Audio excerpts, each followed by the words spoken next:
à la Première Guerre mondiale, l'Europe rencontre des difficultés économiques et politiques accentuées par la crise de 1929.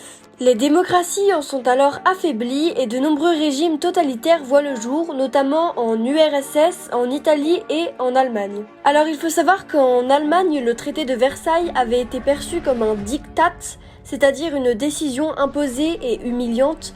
Ce traité avait été dénoncé par le parti nazi créé en 1920 par Adolf Hitler. Son parti remporte les élections législatives en 1932 et Hitler devient chancelier le 30 janvier 1933. Rappelons-le, ce régime est raciste, antisémite et totalitaire. Le Troisième Reich, qui est donc un État totalitaire, est alors instauré. Puis les lois de Nuremberg, donc ce sont des lois antisémites, sont votées en 1935. C'est alors qu'est mis en place le régime communiste qui cherche à créer une société sans classe et sans propriété privée.